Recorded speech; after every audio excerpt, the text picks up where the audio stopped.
नमस्कार दोस्तों, स्वागत है आप सभी का आपका अपना यूट्यूब चैनल जीटीएम क्लासेस में। दोस्तों आज के इस वीडियो में दोस्तों क्लास 10th का विषय संस्कृत का दोस्तों top VVI subjective question answer करेंगे दोस्तों इस वीडियो के माध्यम से। और दोस्तों आप लोग का ही डिमांड काफ़ी आ रहा था दोस्तों संस्कृत का जो है सब्जेक्टिव क्वेश्चन आंसर करवाइए, ठीक है दोस्तों। तो दोस्तों हम पूरा क्वेश्चन बैंक को एनालिसिस करके जो सबसे मोस्ट इंपॉर्टेंट क्वेश्चन है दोस्तों वही आपके सामने हम प्रस्तुत कर रहे हैं, आपके सामने शानदार तरीके से, ठीक है। इसलिए दोस्तों आपको क्या करना है दोस्तों, जो भी हम वीडियो अपलोड कर रहे हैं संस्कृत का सब्जेक्टिव का यानी लघुत्तरीय प्रश्न का, तो आपको अच्छी तरह से उस वीडियो को देखना है और सभी प्रश्नों को अच्छी तरह से याद कर लीजिए, क्योंकि दोस्तों हम पूरा क्वेश्चन बैंक को एनालिसिस करके एकदम जो सबसे इंपॉर्टेंट प्रश्न है एकदम 100% आने का चांस है दोस्तों, ठीक है। उसी प्रश्न को हम आपके सामने प्रस्तुत कर रहे हैं यानी ला रहे हैं, ठीक है दोस्तों। इसलिए एक भी क्वेश्चन को स्किप मत करिएगा, वीडियो को पूरा देखकर सभी प्रश्नों को याद कर लीजिएगा, ठीक है। तो दोस्तों यह मेरा जो है संस्कृत का दूसरा वीडियो है, ठीक है। इससे पहले हम लघुत्तरीय प्रश्न का जो है एक वीडियो पहले अपलोड कर चुके हैं, नहीं देखें तो लिंक डिस्क्रिप्शन में, वहाँ पर जाकर आप लोग जरूर देखिएगा। तो चलिए दोस्तों बिना टाइम को वेस्ट किए आज के शानदार वीडियो हम शुरू करते हैं पहला नंबर प्रश्न से। तो दोस्तों प्रस्तुत है आपके सामने पहला प्रश्न। पहला प्रश्न में पूछे जा रहा है कि महाविद्यालय में प्रवेश के बाद आराम प्रवेश किस प्रकार अध्ययन में लीन हो गए। तो देखिए दोस्तों काफ़ी महत्वपूर्ण प्रश्न है दोस्तों, ठीक है, आपके बोर्ड परीक्षा के लिए। तो देखिए आपको आंसर लिखना है दोस्तों, उत्तर में देना है दोस्तों कि महाविद्यालय में प्रवेश के बाद राम प्रवेश बहुत ही मन लगाकर पढ़ाई करने लगे, ठीक है। यानी राम प्रवेश जो थे दोस्तों महाविद्यालय में प्रवेश यानी एडमिशन लेने के बाद दोस्तों राम प्रवेश बहुत ही मन लगाकर पढ़ाई करने लगे, ठीक है। वह दलित थे यानी वह दलित वर्ग से रिलेटेड थे दोस्तों राम प्रवेश, ठीक है, मगर बहुत ही दानशील और परिश्रमी थे, यानी बहुत ही दानशील और परिश्रमी थे, मेहनत करने वाले थे दोस्तों, ठीक है। और धन के अभाव में भी वह अध्ययन करते रहे, यानी धन के अभाव होने के कारण भी दोस्तों वह अध्ययन करते रहे, ठीक है। और महाविद्यालय के परीक्षा में प्रथम स्थान प्राप्त किए, यानी दोस्तों महाविद्यालय यानी जो भी उनके विद्यालय में जो परीक्षा हुआ था दोस्तों उस पर प्रथम स्थान प्राप्त किए मेहनत के बल पे, ठीक है दोस्तों। इसीलिए दोस्तों आप लोग से हम बार बार बोलते रहते हैं दोस्तों कि आप लोग मेहनत करिए, आपका जो टारगेट है वह ज़रूर पूरा होगा, ठीक है। लेकिन बस दोस्तों ईमानदारी के साथ मेहनत करिए, ठीक है। देखिए आगे लिखा हुआ कि उन्होंने केंद्रीय लोक सेवा आयोग की परीक्षा में उत्तीर्ण होकर समाज के सामने एक आदर्श प्रस्तुत किए, यानी दोस्तों उन्होंने जो यूपीएससी का एग्जाम होता है दोस्तों, केंद्रीय लोक सेवा आयोग का जो एग्जाम होता है दोस्तों, उसमें उत्तीर्ण होकर समाज के सामने एक आदर्श प्रस्तुत किए। कौन? तो राम प्रवेश ने दोस्तों, ठीक है। आपको इतना लिख देना है दोस्तों, आपको जो है 2 मार्क्स में 2 मार्क्स जरूर से जरूर मिलेगा, ठीक है दोस्तों। चलिए अगला प्रश्न अब देखते हैं। दूसरा नंबर प्रश्न पूछा जा रहा है दोस्तों कि आलस्य कथा से जो क्या शिक्षा मिलती है दोस्तों, आलस्य कथा पाठ है दोस्तों उससे क्या शिक्षा मिलती है, ठीक है। यह भी काफ़ी महत्वपूर्ण प्रश्न है दोस्तों, आपके बोर्ड परीक्षा में 100% आने का चांसेस है इस बार, ठीक है। इसलिए आप लोग अच्छी तरह से इसे समझ कर याद करके रखिएगा, ठीक है, ताकि जो अगर ये प्रश्न आए तो 100% उसका आंसर आप लिख सकते हैं सही, ठीक है। तो देखिए पूछा जा रहा है कि आलस्य कथा से आप क्या शिक्षा मिलती है आलस्य कथा पाठ से। तो देखिए आपको उत्तर देना है दोस्तों कि आलस्य कथा पाठ मैथिली कवि विद्यापति द्वारा रचित है, यानी दोस्तों इस पाठ का जो है कौन लिखे हैं, यानी विद्यापति लिखे हैं, ठीक है। आपको यह लिख देना है, यानी यह जो मैथिली कवि विद्यापति द्वारा रचित किया गया है। ये दोस्तों आप ये भी अच्छी तरह से याद रखिएगा, ये सब ऑब्जेक्टिव में भी आपसे एग्जाम में पूछेगा, ठीक है। यानी आलस्य कथा पाठ किसके द्वारा लिखा गया है, तो विद्यापति के द्वारा। यह विद्यापति कौन सा कवि हैं, यानी किस यानी तो मैथिली के कवि हैं, ठीक है। इस तरह से आपको सभी को अच्छी तरह से याद रखिएगा, ऑब्जेक्टिव में भी यहाँ से प्रश्न पूछा जाएगा। इस पाठ में आलसियों के माध्यम से शिक्षा दी गई, यानी दोस्तों यह जो आलस्य कथा पाठ है दोस्तों यह आलसियों के माध्यम से इसमें शिक्षा दी गई है कि उनका भरण पोषण करुणाशीलों के बिना संभव नहीं है, ठीक है। आलस्य व्यक्ति काम नहीं करते, ऐसी स्थिति में कोई दयावान ही उनका व्यवस्था कर सकता है, अर्थात वे आत्मनिर्भर न होकर दूसरे पर निर्भर हो जाते हैं। यानी दोस्तों आलस्य कथा पाठ से दोस्तों हमें जो शिक्षा मिलता है वो आलसियों के द्वारा इस पाठ में शिक्षा दिया गया है, ठीक है। जो व्यक्ति आलस्य होता है दोस्तों, आलसी होता है दोस्तों जो व्यक्ति, वह कोई काम करना नहीं चाहता, ठीक है। वह बस सोए हुए रहना चाहता है, यानी कहीं भी बैठे हुए तो बैठे हुए हैं, सोए हुए तो सोए हुए, यानी पूरी तरह से वह आलस्य का शिकार बन जाता है दोस्तों, ठीक है। यानी एक काम उसको करने के लिए उसको पहाड़ सा मालूम पड़ता है, ठीक है। इसीलिए दोस्तों अभी हम लोग छात्र के स्टूडेंट यानी स्टूडेंट जीवन में दोस्तों आलस्य को त्याग देना चाहिए, क्योंकि आलस्य जो होता है दोस्तों स्टूडेंट का सबसे बड़ा दुश्मन होता है। ठीक है, आलस्य से आलसी से जो है दोस्तों, आलसी अगर आप आलसी जो होता है उससे बहुत सारा टाइम बर्बाद हो जाता है दोस्तों। ठीक है, कोई भी काम को बार बार टालते रहना कि अभी छोड़ो 5 मिनट बाद करते हैं, 10 मिनट बाद करते हैं, इस तरह से बहुत सारा टाइम बर्बाद हो जाता है दोस्तों। ठीक है, इसलिए दोस्तों आलसी स्टूडेंट को कभी भी नहीं होना चाहिए, मेहनत करता रहना चाहिए ताकि जो है अपना जीवन का जो मुकाम है दोस्तों हासिल कर सके। ठीक है, तो देखिए आपको आलस्य कथा पाठ से यही शिक्षा दिया गया है कि जो है आलसियों के माध्यम से शिक्षा दिया गया है, और आलस्य व्यक्ति जो है काम नहीं करता, ऐसी स्थिति में यानी कोई दयावान व्यक्ति होगा तभी ना उसका, यानी आखिर वह भी व्यक्ति तो उसका भी तो कोई भरण पोषण करने वाला होगा, तो इसलिए दोस्तों कोई दयावान ही उसका व्यवस्था कर सकता है, यानी खाने पीने का व्यवस्था दयावान ही कर सकता है आलसियों का। ठीक है, तो इसलिए वह आत्मनिर्भर यानी अपने आप पर निर्भर ना होके दूसरे पर निर्भर हो जाते हैं। ठीक है, आपको इस तरह से आंसर इसका लिख देना है।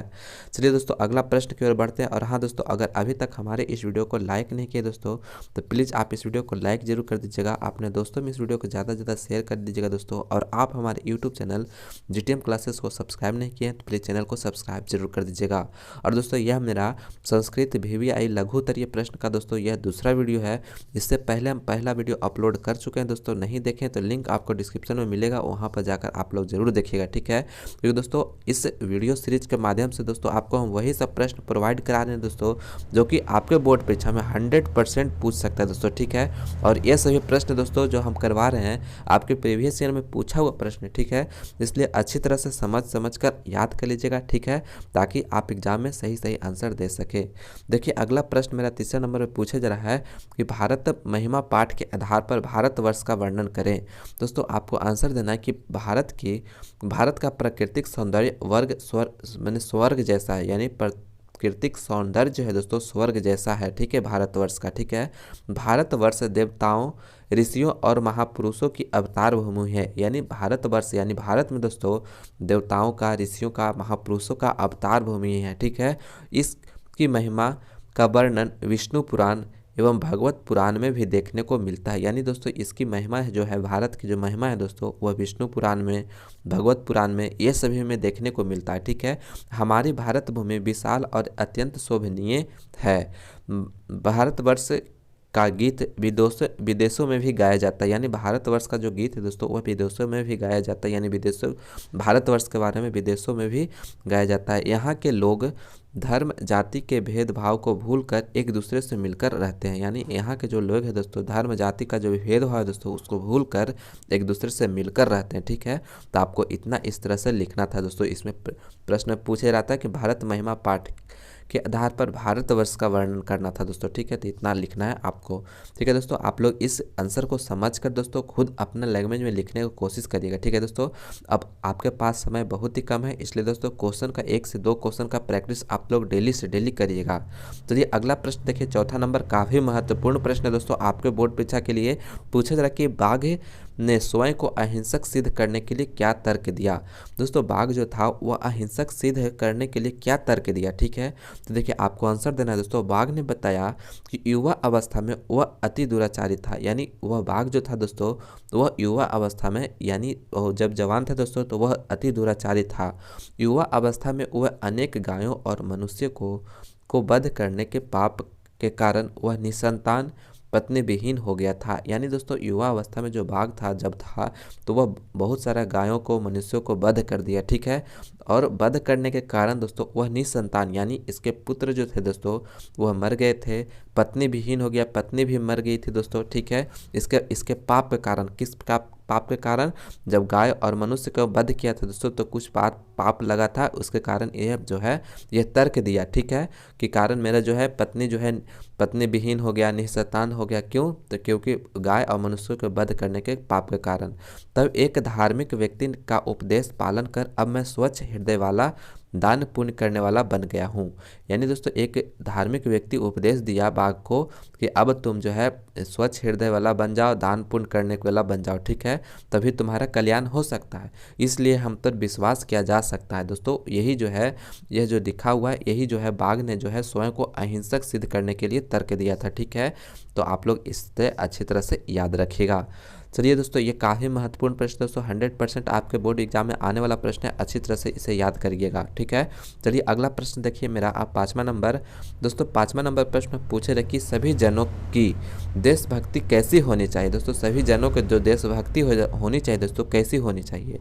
तो सभी जनों की देशभक्ति राष्ट्र के प्रति प्रेम के रूप में होनी चाहिए। ठीक है, प्रेम के रूप में होनी चाहिए। हमें सर्वप्रथम अपने राष्ट्र हित को ध्यान रखना चाहिए। नहीं दोस्तों, सर्वप्रथम हमें राष्ट्र हित का ध्यान रखना चाहिए। ठीक है, जातिवाद, वंशवाद, आतंकवाद एवं आतंकवाद को पूर्णतः भूलकर राष्ट्रवादी होना चाहिए। यानी दोस्तों जो जातिवाद है, वंशवाद है, आतंकवाद है, ये सभी को भूलकर जो है हमें राष्ट्रवादी होना चाहिए। ठीक है, राष्ट्र सुरक्षित रहेगा तभी देश सुरक्षित रहेगा दोस्तों। ठीक है, यानी हमारा देश अगर राष्ट्र सुरक्षित रहेगा दोस्तों, तभी तो हमारा देश भी सुरक्षित रहेगा। ठीक है, इसलिए दोस्तों हमें अपने देश के लिए दोस्तों बहुत सारा काम करना है दोस्तों। आप लोग अभी अगर मेहनत करके पढ़ाई करते हैं दोस्तों, तो वही आपका जो है राष्ट्र सेवा है, देशभक्ति है। ठीक है, आगे आप बड़ा होकर अच्छे अच्छे ऑफिसर बनिएगा, अच्छे अच्छे काम करिएगा दोस्तों, तो वो आप अपने देश के लिए ही करिएगा, तो उसी से आपका देश का सेवा होगा। इसलिए दोस्तों अगर अब आपके अंदर भी है कि हमें देश की सेवा करना चाहते हैं, तो आप जो भी काम कर रहे हैं दोस्तों, आपका पढ़ाई करना काम है, तो उसमें आप पूरा मन लगाकर अपना पढ़ाई करिए। ठीक है, ताकि जो है आगे आप ज़्यादा से ज़्यादा शिक्षा ग्रहण करके आप अपना शिक्षा किसी दूसरों को बांटिएगा। ठीक है, यानी दूसरों को पढ़ाइएगा दोस्तों, तो उससे आपका जो है और भी यानी जो है शिक्षा बढ़ेगा। ठीक है, जिसके कारण देश का आपका देश उससे जो है देश सेवा होगा, आपका देशभक्ति यही सब है दोस्तों। ठीक है, तो आप लोग मेहनत करके पढ़ाई करते रहिए और आपका जो टारगेट है दोस्तों उसे पूरा जरूर करिएगा मेहनत करके। ठीक है, क्योंकि मेहनत करने से दोस्तों दुनिया में कोई भी मुकाम हासिल किया जा सकता है। ठीक है, इसलिए आप लोग मेहनत करते रहिए। चलिए अगला प्रश्न आप देखते हैं दोस्तों, 6ठा नंबर प्रश्न है। और दोस्तों इससे पहले हम एक वीडियो संस्कृत का लघु उत्तरीय प्रश्न का वीडियो अपलोड कर चुके हैं, यह मेरा दूसरा वीडियो है। अगर आप पहला वाला वीडियो नहीं देखें तो लिंक डिस्क्रिप्शन में दिया हुआ, वहां पर जाकर जरूर देखिएगा दोस्तों। इस वीडियो सीरीज के माध्यम से दोस्तों आपको वही प्रश्न हम आपको करवा रहे हैं दोस्तों, जो कि आपके बोर्ड परीक्षा में 100% पूछ सकता है दोस्तों। ठीक है, इसलिए सभी प्रश्नों को अच्छी तरह से समझ कर याद कर लीजिएगा, यही सब प्रश्न 100% आएगा दोस्तों। ठीक है, देखिए अगला प्रश्न मेरा 6ठा नंबर प्रश्न पूछ रहा है कि संस्कार कितने होते हैं और कौन कौन। काफ़ी महत्वपूर्ण प्रश्न है दोस्तों आपके बोर्ड परीक्षा के लिए। ठीक है, आप लोग अच्छी तरह से याद रखिएगा। देखिए उत्तर देना है दोस्तों कि संस्कार 16 होते हैं। काफ़ी यानी ऑब्जेक्टिव प्रश्न में भी यह काफ़ी बार पूछा जाता है। ठीक है, कि संस्कार कितने होते हैं, तो 16 होते हैं। ठीक है, इस 16 संस्कार को मुख्यतः 5 भागों में बांटा गया है। यानी जो 16 संस्कार है दोस्तों, इसे 5 भागों में बांटा गया है। ठीक है, पहला जन्म से पूर्व संस्कार होता है, यानी जन्म से पूर्व, पहला जो है दोस्तों जन्म से पूर्व संस्कार होता है। ठीक है, तो जन्म से पूर्व 3 संस्कार होते हैं, यानी जन्म से पूर्व जो है दोस्तों 3 संस्कार होते हैं। ठीक है, और दूसरा जो है शैशव संस्कार होता है, यानी दूसरा जो है दोस्तों शैशव संस्कार होता है। शैशव संस्कार में 6 होते हैं, यानी शैशव संस्कार में 6 संस्कार होते हैं। ठीक है, और तीसरा जो है दोस्तों शिक्षा संस्कार है। ठीक है, पहला हो गया जन्म, दूसरा हो गया शैशव, तीसरा शिक्षा। तो शिक्षा में जो है दोस्तों 5 संस्कार होते हैं। ठीक है, शिक्षा में 5 संस्कार, और चौथा जो है दोस्तों विवाह संस्कार होता है। ठीक है, विवाह संस्कार में 1 होता है। ठीक है, और 5वां जो है दोस्तों मृत्यु के बाद एक अंत्येष्टि संस्कार होता है, जो कुल मिलाकर 16 संस्कार होते हैं। ठीक है दोस्तों, यानी एक मेरा जन्म हो गया, शैशव हो गया, शिक्षा हो गया, विवाह हो गया, और एक मृत्यु के बाद होता है दोस्तों। ठीक है, टोटल 5 संस्कार हुए दोस्तों, इससे सभी मिलाकर 16 हो गया। ठीक है, 16 संस्कार होते हैं। ठीक है, तो आप लोग इसे अच्छी तरह से याद रखिएगा। इस तरह का प्रश्न आपके बोर्ड परीक्षा में बार बार पूछे जाने वाला प्रश्न है, अच्छा इंपॉर्टेंट प्रश्न है दोस्तों। ठीक है, इसलिए अच्छी तरह से इसे याद रखिएगा। ठीक है दोस्तों, तो दोस्तों मैं उम्मीद करता हूँ कि यह वीडियो आपको पसंद आया होगा।